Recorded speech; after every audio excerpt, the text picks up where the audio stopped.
Welcome to LOA Today. I'm Walt Thiessen. With me today are life coaches Cindy Chavez and Jackie Gates. This is your daily dose of happy. We are so happy you decided to join us today. Except for one little detail, and that is that Cindy can't join us today because she's still dealing with the aftermath of Hurricane Ira in her town. But we'll be thinking about her. I assume you got the same news that I did, that her family's doing well, everything's great. Everybody's fine, yes. Yeah. Just the usual, post-hurricane stuff to handle, for sure. Exactly. So, it's going to be a little while perhaps before some of them get their power back. But, I think it was nearly 800,000 people in Louisiana alone missing power. So, a lot going on there. It's always that because they have such beautiful trees, and that's part of the price of it. We used to have the same thing happen in Savannah when we lived there. Oh, you did? Okay. If there was a big wind, you're guaranteed to lose power because of the trees, which is why you love Savannah, Absolutely, sure. Yeah. So there are trade-offs, but hopefully everything's going to work out okay for anyone who's in that area. Our thoughts and prayers go out to you, and we're hoping and praying for you to have that great recovery that you all deserve. But meanwhile, Jackie and I are going to hold down the fort today. And I've got some cool stuff to talk about before we actually get into talking about stuff. I've got some announcements. I think you actually know about one of them, but I wanted to give a few of them here. First, this coming Friday, we have a special guest, and I'm going to see if I can say the name properly. Give me a moment to pronounce it. It's Zehra Mahoun. And she is a very interesting life coach who has a very interesting take on how to overcome resistance points. So it's going to be kind of a fun interview that we're going to do on Friday. And then on Monday's like the really exciting day, because Monday we've got Bob Doyle from The Secret joining us here on the show. And this is like a breakthrough moment for us because this is the first actual original member of the cast of the movie The Secret joining us on the show. So I am stoked. I am totally stoked that this guy's coming on the show. Seriously big time now. Seriously big time. No kidding. Yeah, oh my goodness. So we made it. Hey. Yes, absolutely. That is so very, very cool. I can't wait. It's so exciting. It's really, really exciting. What's interesting too is the promo materials that his representative sent along to me indicate that he's no longer using the phrase law of attraction. He's teaching the same concepts, but he's doing it from what you might call a real world perspective, just, in terms of what science has to say and psychology has to say and so forth. So it's going to be really interesting to hear how he's kind of turned all the concepts around so that a broader audience can accept it without getting hung up on the woo-woo. So it's going to be good. Right. Yeah. But, it never fails to amaze me how the stuff that we've taken as woo, just more and more as we're discovering quantum science and physics and all this stuff and the brain science and neuroplasticity and all this kind of stuff. Right. It's affirming what we know. Yeah. Not making it like the kooky people are starting to sound really sensible and wise, and avant-garde. And it's just like, oh my God, how did you know that? They have only just discovered it. It's like, that saying that something about any science that's advanced enough will look like magic. Oh, sure, right, exactly. I think magic waits for science to catch up. That's what I think. That's a fair perspective. I mean, because it's really just two ways of looking at the same thing. So, yeah, absolutely. I think that's true. Yes. Yeah. The fact that the sun came up every time and the stars moved the same, that was seen as magic until we worked out how it was. And many of us recognize it as magic to this day because it's so magical. It's still magical, but the thing is that science has caught up with an explanation. Right? Yes. Oh, yes. And so I'm going to be fascinated to find out what Bob's done with this. Oh, me too. Very cool. This is going to be fun. And he was one of the more interesting presenters. I mean, not that any of the presenters were bad in The Secret. They were all good. But there was something about the way he talks in the film that it's just instant engagement. Like, you kind of trust this guy and you want to hear what he has to say. Yeah, and of course, the whole Tut thing, the messages from the universe or thoughts from the universe or whatever, those were just, they have been the right thing at the right times for so many times that I can't even number them anymore. It's just like somehow they just land and you go, oh my God, how did he know? Checking your software in case he's listening. It's like, it's been really very, very cool to watch him watch the Ark. I mean, he was already famous when The Secret came out, but now Yeah, it's stratospheric. a lot of And these it's people always were. cool to see a body of work evolve, right? Yes. Instead of just staying the same.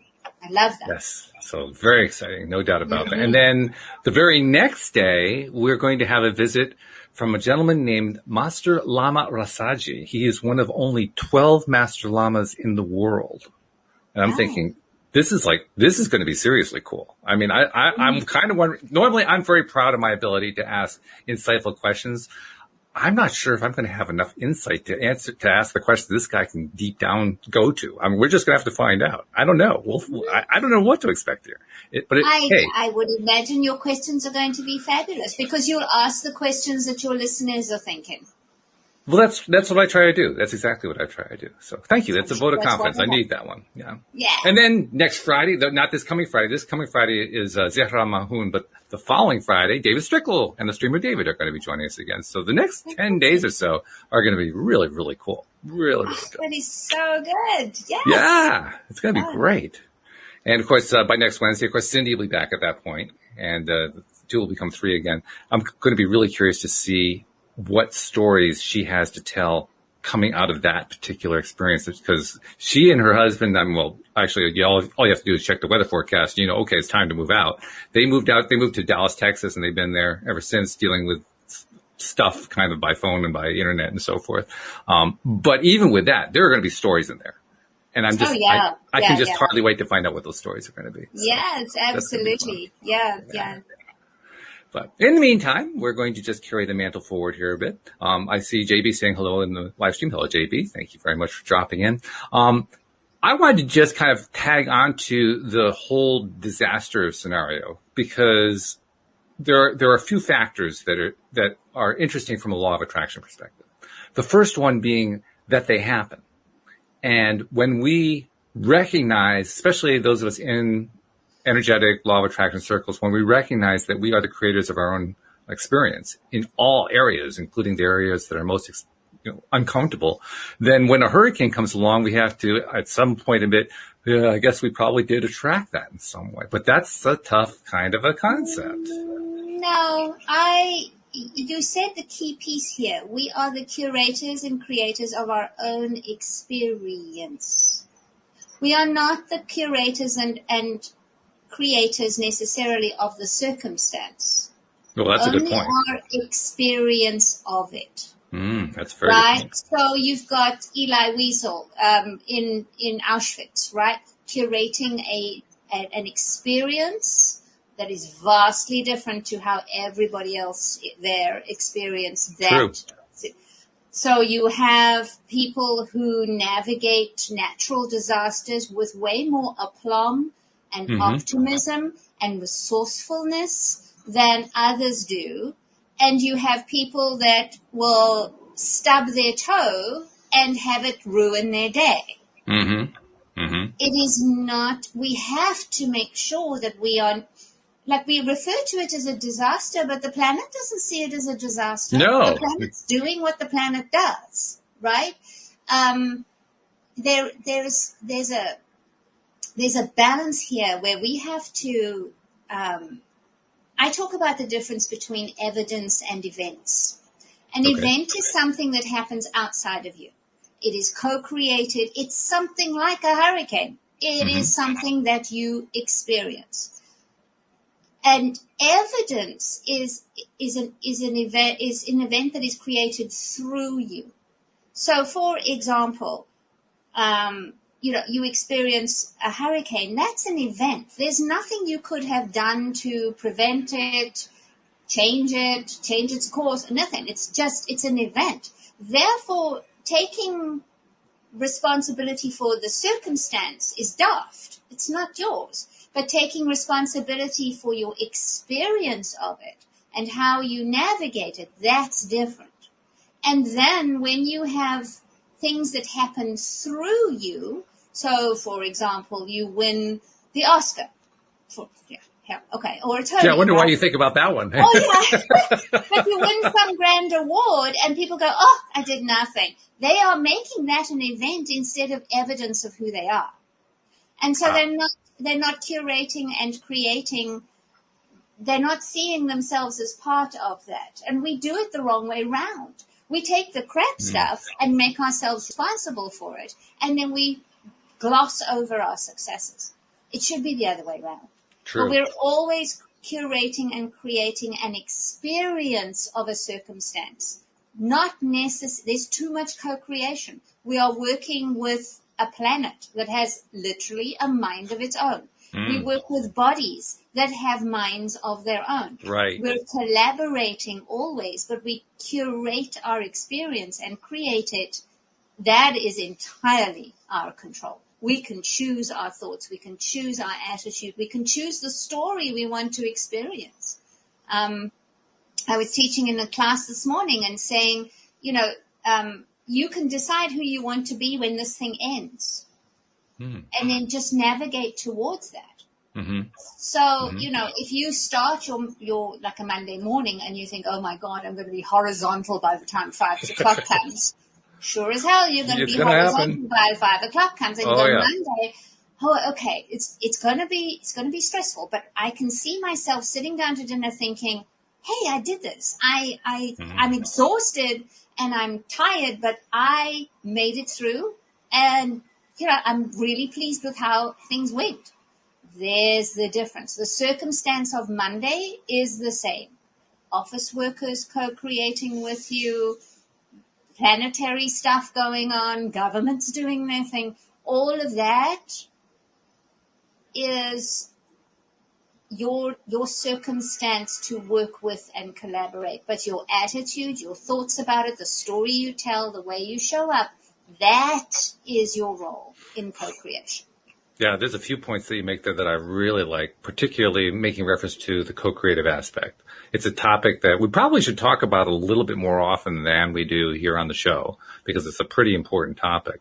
But what it directly implies is that most creation takes place with a lot of influences from a lot of different perspectives. And like you point out, the earth is alive, but literally everything is alive. There's really no such thing as dead matter. It doesn't exist. No. Everything is alive. Everything has energy. Everything is part of source energy. Everything originates from source energy. So it's all alive. The whole thing is. And when you understand that, then it becomes really easy to understand what you're talking about. How, I called it a disaster because that was a nice way to create a headline on it, but I know it's not really a disaster. You. Oh, absolutely. Yeah. You got to do something, right, to get everybody's, oh my goodness, there's a disaster. They're talking about a disaster. Got to get something going, right? But it really isn't a disaster. It is an event. Like you said, it's a co-creative event, and it was created not by one source, not by two sources, not by, I guess one great big source in that sense, but by many, many, many, many, many, many, many sources, all contributing various perspectives, ideas, and all focusing together. Of them even, because you think about what causes the hurricane. We're having extreme weather. We have decades and generations of people who have co-created this thing that we're experiencing now. Yeah. Right? And so the only thing we're responsible for is who we'll be in the moment. Yep. And that's actually a powerful position because, like you were describing, it's a disaster only if you think of it as a disaster. It's an event if you think of it as an event.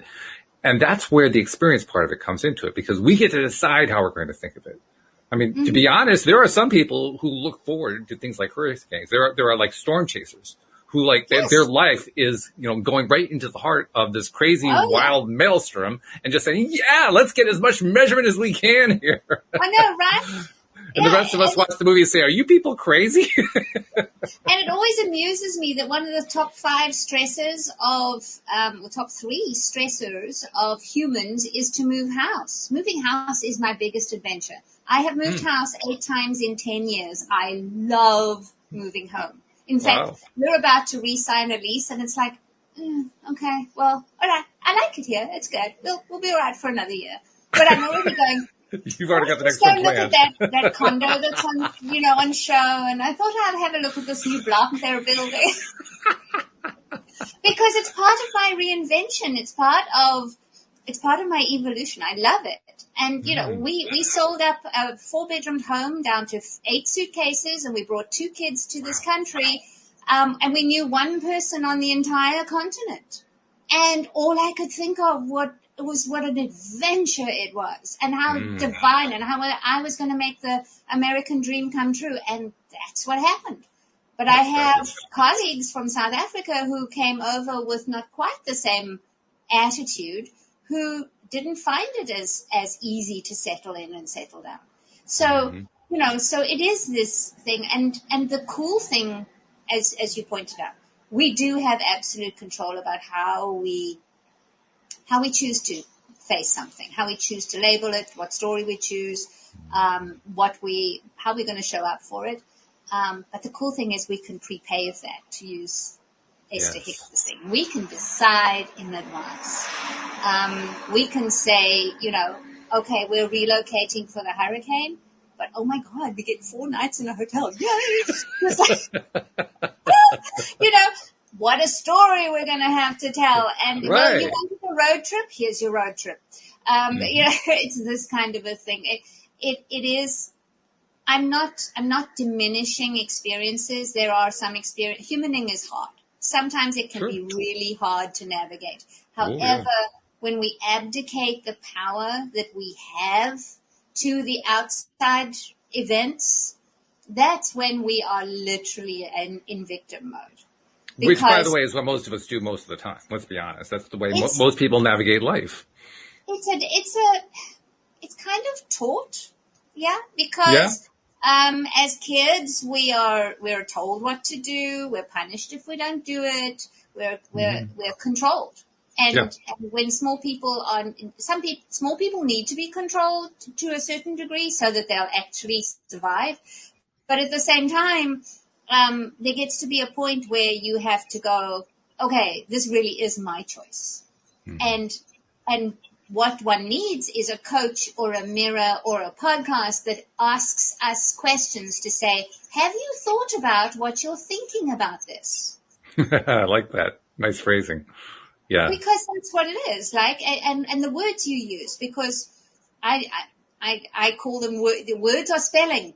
Right? It's a spell. The words you use are a spell. You create your reality through what you speak. In the beginning was the word. It's not a coincidence that these things are here. So the words you use to describe an event will shape your experience of it. Yes. And it's not just the words, actually. This is a point I made in a conversation I had on social media recently. The words are important, don't get me wrong, but it's actually the feeling behind the words. Like I could say a word in a very, victim mode kind of, I'm afraid, I'm lacking sense, and that's one very strong meaning. So I could say, oh, I really want that. That has a very strong meaning. But I could say, ooh, I want that. It's an entirely different feeling to it.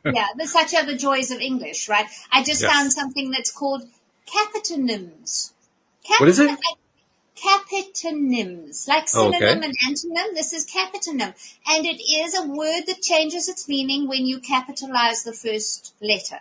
So, for example, March and March. If March has a capital, it's a month. Polish and Polish. Oh yes, okay.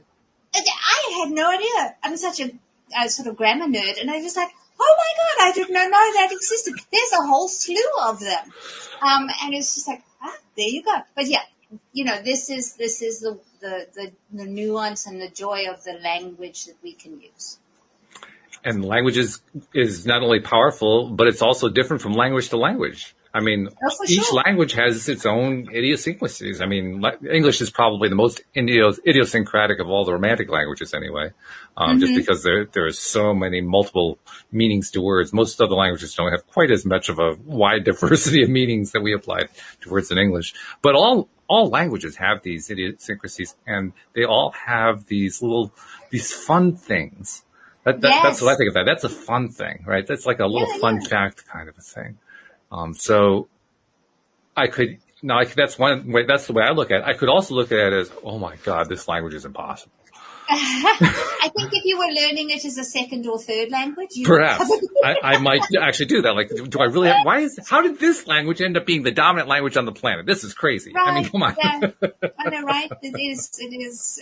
It's not something that I'm very glad I grew up English because I have enough trouble with learning other languages. In South Africa, Yes. there are 11 national languages. Are there really? We Oh, have okay. 11 official languages, and you Wow. had to. When I was growing up, you had to learn three: English, Afrikaans, and the language of the people who lived in your region. So Mm-hmm. mine was the same as Nelson Mandela, Xhosa. You had to learn Okay. Xhosa to be able to graduate. Okay. Thank God you didn't have to actually pass it to learn to graduate. Because that was awful. But yes, so this is the thing, right? Languages are glorious, and ours is, and we can use ours, whichever ours is, to shape our experience, to add energy to our thoughts and experiences. Let me ask you something about the feeling side, because I do think that's a really important side, and that's one of the reasons I brought it up. Feeling, the way I think about feeling is feeling emotion is kind of like the power behind it's like hitting the gas. I mean, the thought process is what creates, but the feeling process is what puts the power behind the thought process. That's the way I think about it. And the more that we think about something, the more that we build up the feeling associated with it. That for me, that was a huge breakthrough moment when I finally learned that. I wish I could honestly say that I had learned it on my own. No, I got it from like Esther Hicks or the other great teachers like that. There But you when go, I finally see? grasped it, well, yeah, Yeah. exactly. But I did finally get it. And when I got it, it was like, oh, wow. Oh my goodness. I had no idea that's how a belief is a thought you think over and over again. Just the repetition of it helps turn it into a belief. Like, oh my goodness. Well, no wonder. Now I understand how, for instance, propaganda works. Okay. I finally get it. Yeah. Yeah. Makes total sense now. Yeah, and how most of us can sing a jingle from our childhood. Right. Yeah, exactly. It's like Pepsodent. People know, Yeah. You wonder Yeah, where the yellow went when people know these things. Yeah. Yeah, you go back far enough, and depending how old the person is, all you have to do is just say one half of a phrase, and they can fill in the rest of the phrase for you. Oh, yeah. Just because of those associations that come from the repetition. So that's my view of what feeling is. The feeling is really like the gas behind, making the engine really rev up into high rev. But the thought process is what basically just shows you where you're going. It's the creation direction maker. And I'm wondering, I kind of get the sense that, yeah, you're in agreement with that, but how do you think about feeling when you're thinking about the whole process, the emotion side of it? How do you kind of bring that into your own thought process? My thought about this is a little different in that, yes, I think feelings add juice, but we are fundamentally not a feeling universe, we're a focus universe. Really?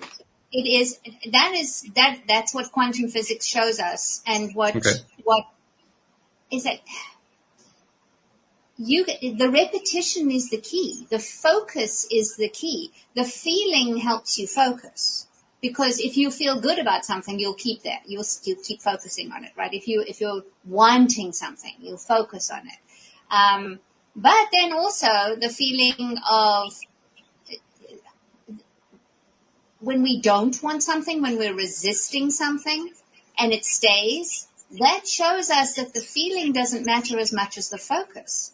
We are focused on that thing. We're resisting it. We're giving it all this energy and all this attention. And that's why it sticks. Mm-hmm. That's why what you resist persists. It's not about how you feel. It's about what you focus on.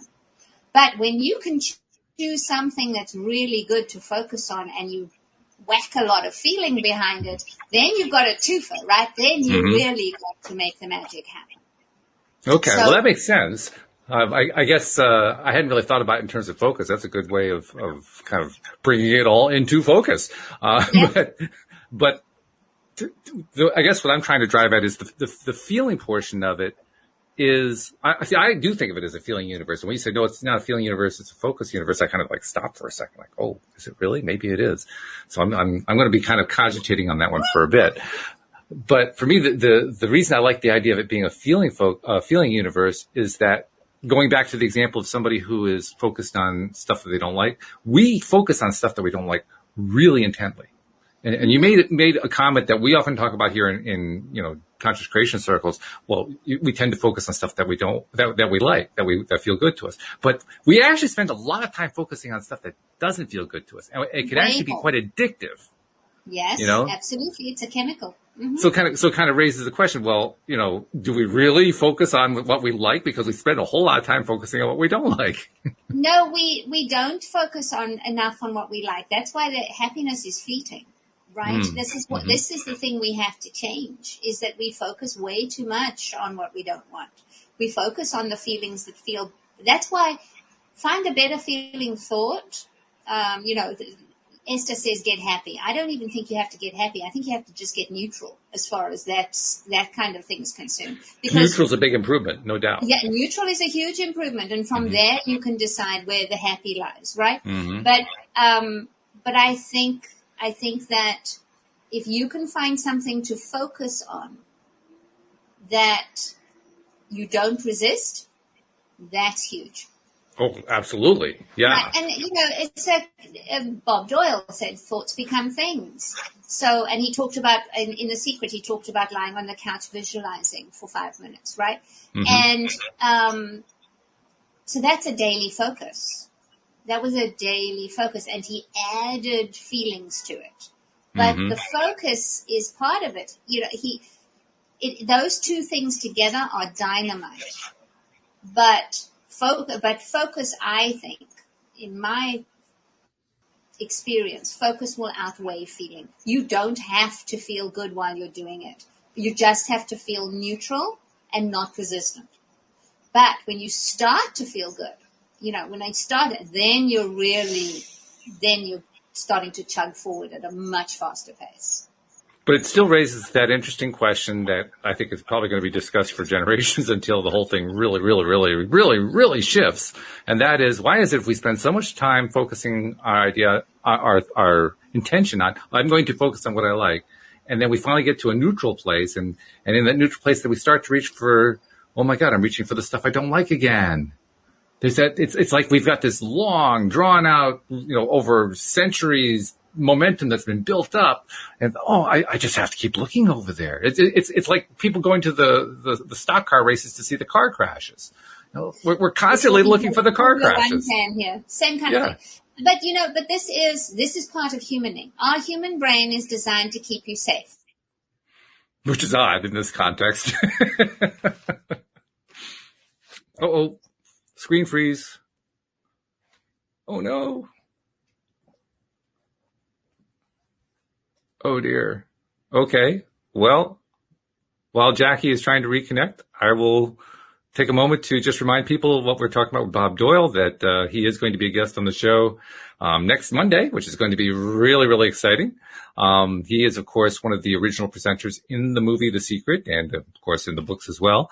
And it's going to be a lot of fun because, well, first of all, he's the first person from The Secret who is going to be on the show. But secondly, he is, as I said earlier, he's trying to revamp and reword and reorganize how we present the concepts involved in talking about the law of attraction without using the phrase law of attraction. So if you are interested in asking a question of Bob, and it's going to be well worth asking questions if you have them, and you want to be part of the live stream, by all means, join us. We'll be doing it at 4 p.m. New York time here on Monday. That'll be Labor Day here in the United States for people who are in America. If you want to just send in a question in advance, I'd be happy to take your question and ask it to Bob during the show. So just take advantage of the usual methods of contact through the app or through Facebook, or just send to my email address, walt@loatoday.net. Whatever it's going to take, that's fine.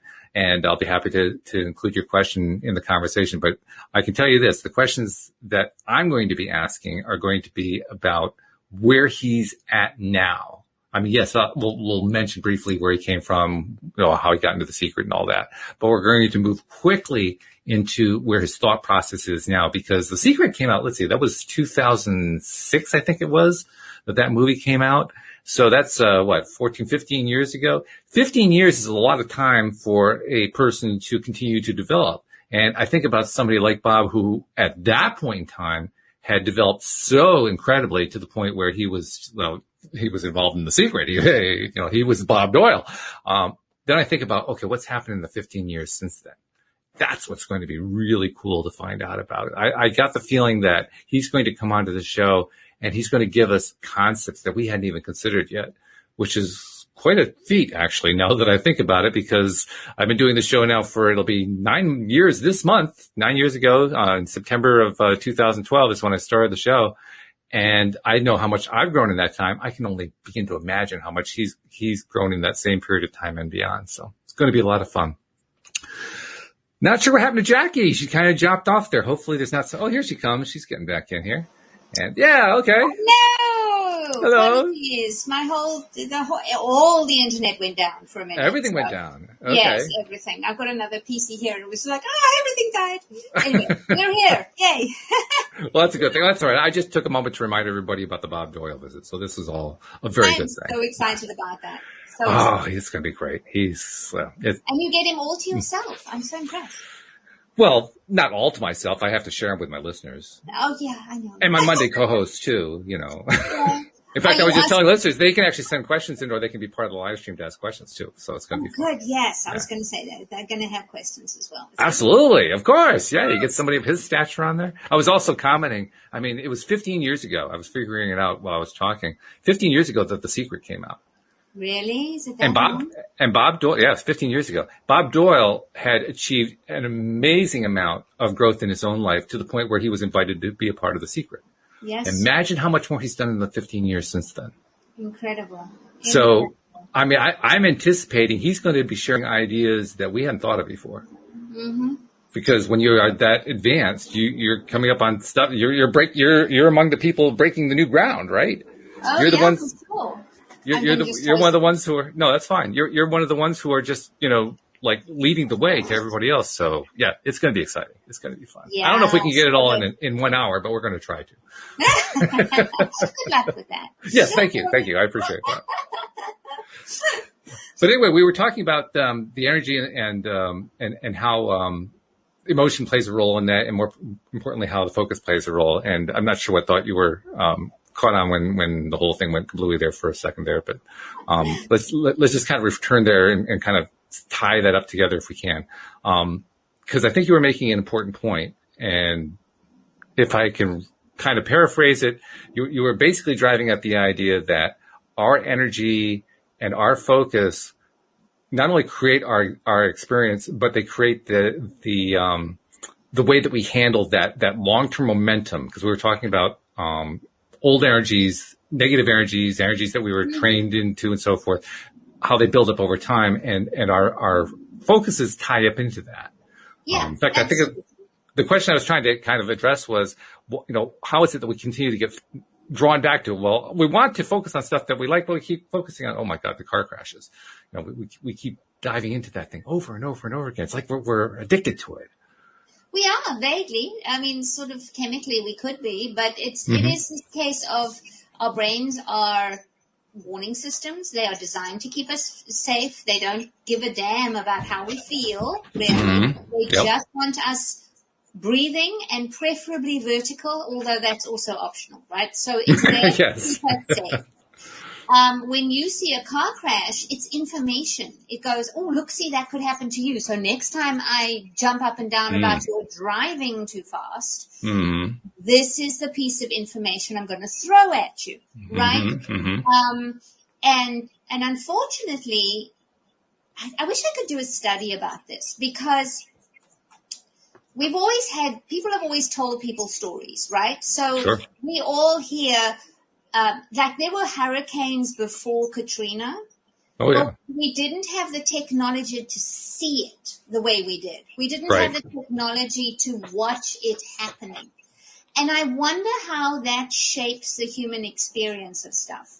Because, when 9/11 happened, there was some, I can't remember what the things were, but there was some measurement of energy, and it spiked at exactly that time. People just suddenly, the global attention went on that one event. And if we go before media, before internet, before all this kind of thing where stories only passed person to person, I would be intrigued to see how we may have handled things differently.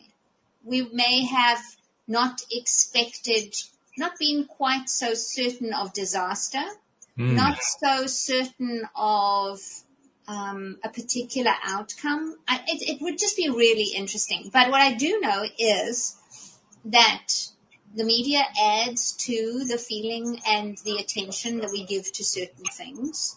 It is designed to lean on the stuff that makes our brain go, oh, I need to know that, right? Which is invariably the crappy stuff. It's invariably the stuff that'll keep you safe and small. Remember that. Your brain does not want you to change. This is not what it's designed for. So things that feel expansive and easy and joyous and graceful and, oh yeah, hell, I can handle that. That's a very different energy and attitude than you're going to get from most reports of anything, really. Which is why I love things like the Paralympics. You know, you can see people who have obviously been through majorly traumatic events, and you can see how they have made it evidence of a different version of who they are. They're not going to say, I lost my leg, therefore I am, I'm miserable and I can't do this and I focus on all the things I can't do. Hell no, I'm going to go and win a gold medal in the Paralympics, right? And there is this shift that you make. I'm a huge Formula One fan, and there was a young man who had a horrific crash and lost both his legs at the kneecap. Ooh. What he said afterwards in one of his later interviews, now you're talking about a young man who is on the cusp of multi-million-dollar career, right? Right. And was just getting to where he was starting to win. He was really on the cusp of excelling at the sport. And he said for the first week he was disconsolate. He was convinced that his life as he knew it was over, which was true. His life as a Formula One driver was over. But he said as he was in the hospital bed, the Paralympics came on. And he said the timing, God was on his side, was how he phrased it. The timing, the Paralympics was on, and all he could see were people like he was then who didn't let it stop them. And he is now representing his country in Paralympic sports. Wow. Right? So this is the difference where you take a circumstance and your decision of the story you tell about it is what's going to change everything. This is where personal power is. This is where you are your own God. You in this moment, in this decision, you get to change everything. Not by changing the outsides, but by changing how you collaborate and show up for them. Which is amazingly powerful and majorly empowering. Mm-hmm. That's what I got from The Secret the first time I read it. It was really? That was your first thought? That was my first thought. I was okay, so here's the confession. I was brought up in a convent. I was a convent girl. Really? I was always taught that God was everything in charge and was going to smite you if you stepped out of line. Right. I think we were all taught that. Anybody, at least in Christian circles, we were. Yeah, absolutely. And, and Irish nuns are very good at the smiting part. They certainly are. They're very good at that, yes. Well known, worldwide, actually. And I hadn't realized just how much personal power I had abdicated to that story. So when I read The Secret and suddenly it said, you are in control here. You get to choose how you show up. Yes, there is an all that is out there.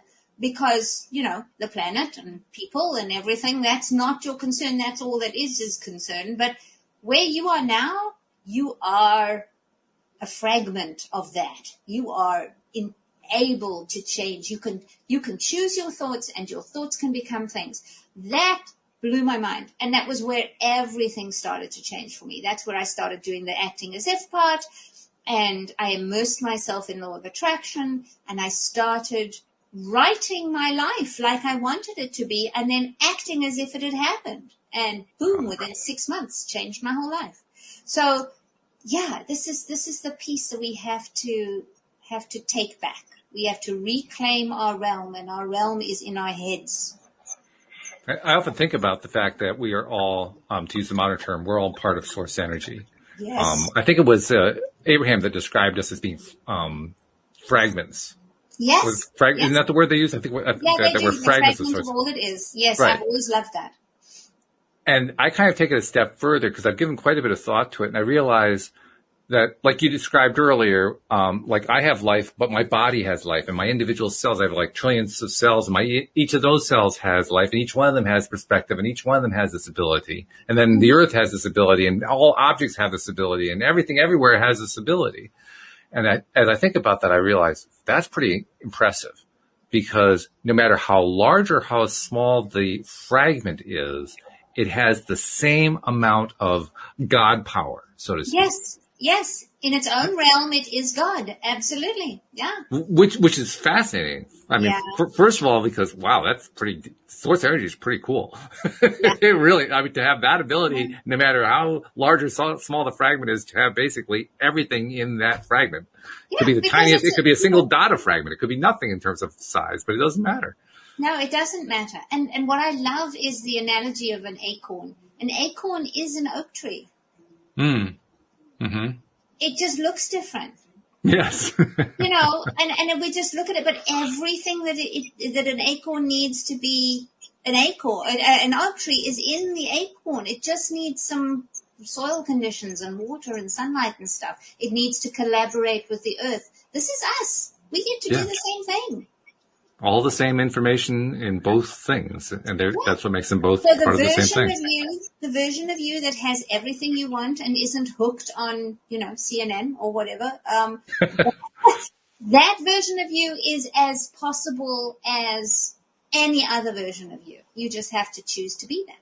Okay, so since we're really out in the woo-woo area here of this whole conversation, I got to ask you this. Quantum physics and so forth, they love to talk about the concept of the multiverse.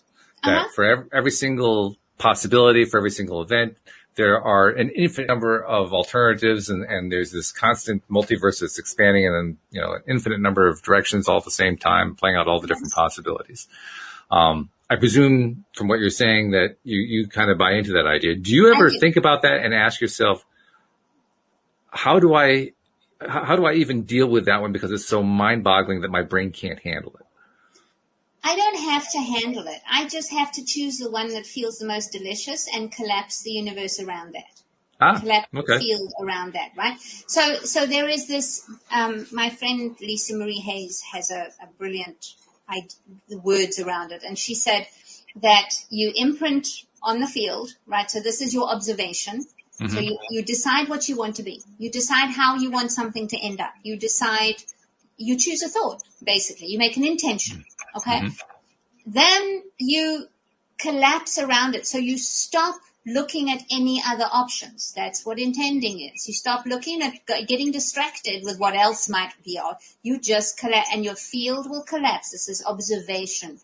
Quantum physics says when you observe the particle, it becomes what, that's when it becomes the particle, Schrodinger's cat. So that's what, and then you conform. Then you start acting as if your intention is inevitable. And that's what we do. That's conscious creation. And it's simply the multiverse thing, and quantum physics is affirming conscious creation. It's not taking the woo out of it. It's basically saying, yeah, woo's where it's at. Yes, that's true. That's very true. In fact, I think it was Niels Bohr, who was one of the early quantum physicists and one of the earlier creators of the model of the atom and so forth, made the observation that if you learn and believe you understand quantum physics, then you really don't understand quantum physics at all. Right, exactly. And, we don't have to understand it. We just have to keep focusing on what we want.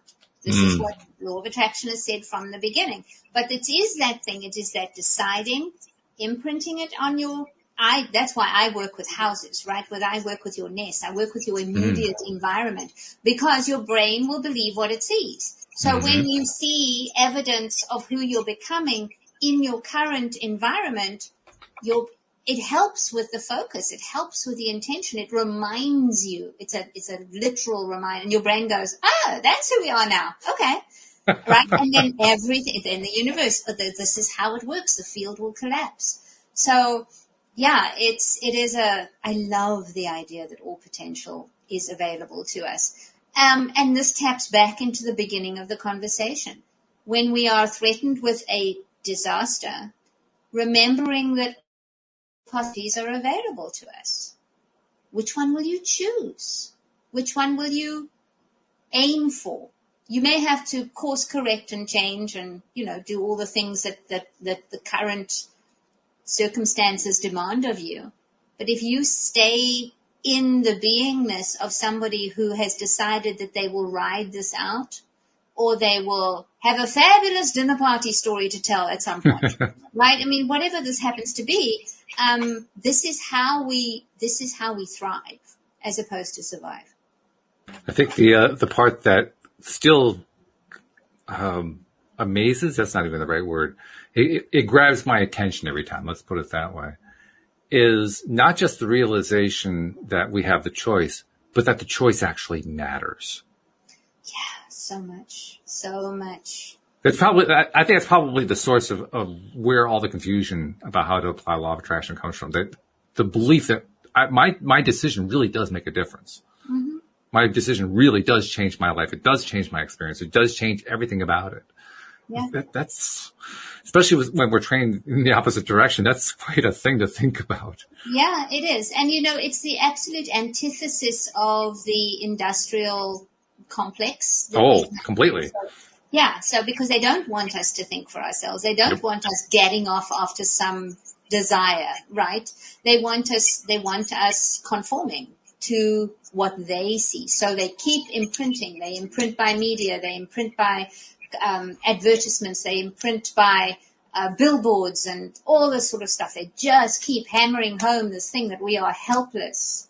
And the greatest rebellion will come from not believing that. I never thought of myself as that much of a revolutionary. You are too. You are absolutely. It's funny too, because I think most people when they're young, to some degree, they want to be revolutionary in some sense. That's the job of young humans. Yeah, it is, and it's a good job. But when we actually get there, it's a bit of a shock. You know what I mean? Well, yeah, absolutely. And then, it's also,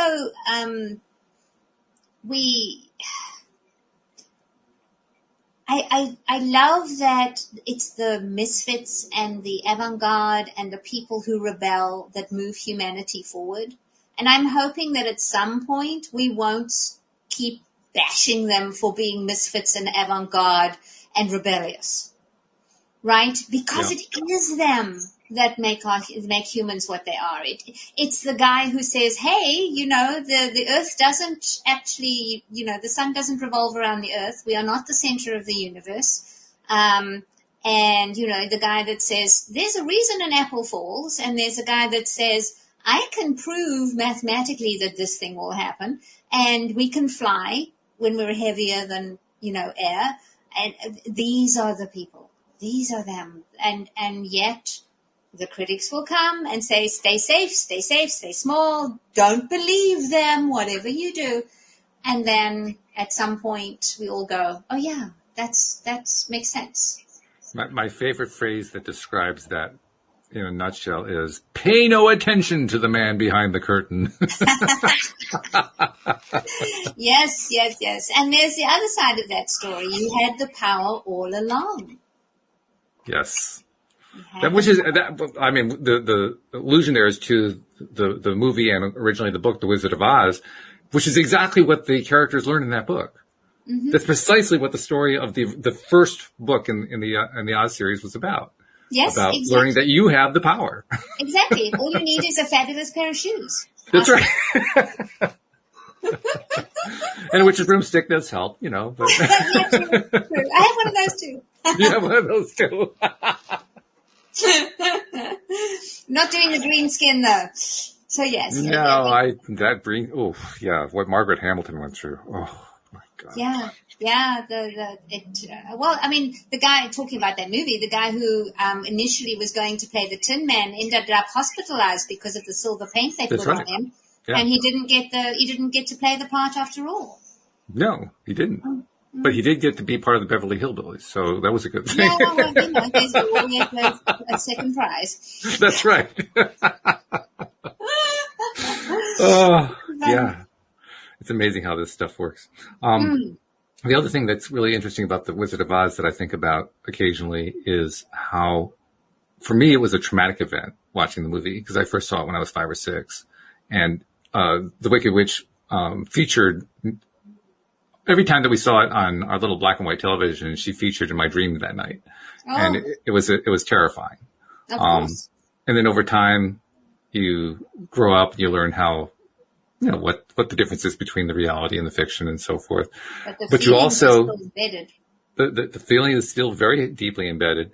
And then you get to the point somewhere in your orbit where you learn to unroot that feeling, how to dig at it and get it out of the way. And that's, to me, is the other message, so to speak, of The Wizard of Oz, of getting those old preconceptions out of your way so you can start believing that, yes, I really do believe I can go home whenever I want to. All I have to do is click my heels together. Whatever the dream is, it doesn't matter. That's the dream in that particular story. But I can really get there. I can really do it. It really is in my power. Mm-hmm. So when The Secret comes out, for instance, we were told we had power that we had never been told before. Like you said, there are all these forces telling us, you know, no, keep your head down, pay no attention to the man behind the curtain. The power is out. These big powers are controlling everything. We are here to keep you safe. All that kind of messaging going on in a variety of different ways. And then along comes the message that says, guess what? You've been standing at the tiller all this time. Yes. Oh my God. Yes.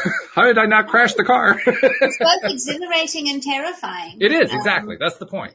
Yeah, absolutely. And it's there again, is you choose how you want to be. Do you sit back and go, no, I don't believe this? Or do you go, hey, let's see what happens if we scoot the tiller over this way? Mm-hmm. So yeah, it's very cool. Very cool. I love this. And it's also, this is where English starts to fail me. I'm reaching for words and there are no words to describe this piece. So I have to kind of make it up. There is the piece of me who says, I have discovered this tiller. I'm aware of the tiller. I know other people have found the tiller and they've turned the tiller down and the tiller continues to rule their lives anyway. Mm-hmm. So you have all these people who have rejected law of attraction. They rejected the energetic realm, all that kind of stuff, and it still governs them. Mm-hmm. Yeah, they choose to step back in the matrix. It's simply that their brains overrode, the safety mechanism overrode everything. That's a good way to describe it. Yeah. Yeah. And that actually becomes part of my experience too, because I see them. You see them. We all see them. You know, those of us in this perspective, this circle, see what they're going through. And there's like the piece of us that wants to say, by the way, that's happening for a reason. You know? Yes, absolutely. Yeah. But by the same token, we also learn it really doesn't pay to do that unless they're ready to hear the message. And it's a push me, pull you kind of a feeling.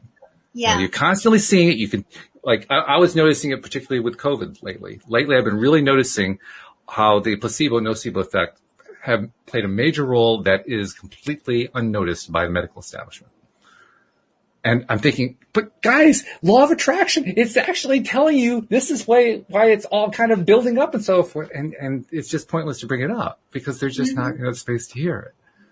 No, because you can't be loud enough or often enough. No. Right? You know, you just have to keep holding your space. Yeah. And when you keep holding your space, more people will notice. You just have to trust because they see you. They see what you're experiencing, or at least they can see their perception of what you're experiencing. Yeah. And, you know, it's such an interesting thing. We forget the power of modeling our beingness, of who we are. when my daughter was about 15, 16 or something, she had a friend whose parents were having a really rough time and she needed a safe place to be for a few weeks. So she came to live at our house. She was with us for about 10 days. And I remember her sitting at the dining room table for dinner that night, absolutely quiet, but kind of in a shell-shocked, you could almost hear the Twilight Zone theme playing. Yeah, so I didn't push her because she was really tender at the time. We are still, she and my daughter are still amazingly good friends. And she said later that she had never seen a family behave like we did around the dining room table, except on television. She said it was like she'd landed in the set of Beaver, Leave It to Beaver, right? She had never seen a marriage like my husband and I, where we still sort of had a quick hug in the kitchen or we would hold hands watching TV. She'd never seen that. And she'd never been at a dinner table where people didn't fight and bicker. Wow. And but what's so interesting is none of us were modeling that for her deliberately. Right. It's just how we be. And so I see this often because when I go out, I am like dressed to the nines. You've probably guessed. But seriously, It was a first thought, actually. I am invariably overdressed, and I love it.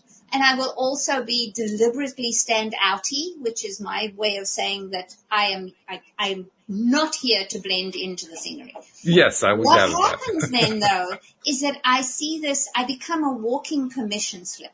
I will have so many women my kind of age who go, seeing you, I've got these really cool earrings that I only save for parties. I'm going to wear them tomorrow.